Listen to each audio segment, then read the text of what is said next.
મધ્યસ્થ જેલમાં સજા ભોગવી રહેલા કેદીઓ પણ જેલમાં પોતાની કુશળતા દાખવીને દર મહિને હજારો રૂપિયાની કમાણી કરી પરિવારનું ગુજરાન ચલાવે છે. વડોદરાની સેન્ટ્રલ જેલમાં પ્રિન્ટિંગ પ્રેસ, બેકરી, કેમિકલ સહિતના વિવિધ 8 વિભાગો કાર્યરત છે, જેનો મુખ્ય હેતુ કેદીઓને તાલીમ સહ ઉત્પાદન આપીને રોજગાર આપવાનો છે. કેદીઓને ટ્રેનિંગ આપ્યા બાદ અહીં રોજગાર આપવામાં આવે છે.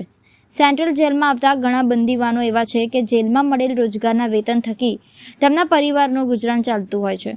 જેલના કેદીઓ કામ કરી રોજગારી મેળવે છે અને દરેક કેદીને ટાસ્ક પ્રમાણે વેતન આપવામાં આવે છે. દરેક કેદીને તેમની રોજગારીનું વેતન પણ બેન્કિંગ સિસ્ટમ દ્વારા ચૂકવાય છે, જેમાં કેટલાક કેદીઓ 4 થી 5 મહિના બાદ 40 થી 50 હજારની કમાણી કરીને તેમના ઘરે પરિવારજનોને મોકલતા હોય છે, જેના થકી તેમના ઘરનું ગુજરાન ચાલતું હોય છે. જેલ ખાતે કેદીઓ દ્વારા રોજની 250 થી 2500 બીટનું બનાવવાનું કામ ચાલુ છે. એ દ્વારા કેદીઓને રોજીરોટી મળી રહે છે. એ અમારા જેલના ડીજીસી કેઆર રાવ સાહેબે ચાલુ કરેલ છે. એથી કેદીઓને તેમના ઘરે પણ પૈસાનો તેઓ મોકલી શકે છે અને આર્થિક રીતે તેઓ સદ્ધર થાય છે અને તેઓનો સજા પીડિયા લાંબા ગાળાનો હોય અને સજા પણ તેની આસાનીથી કપાય છે. એવા ઉદ્દેશથી આ ચાલુ કરેલ છે.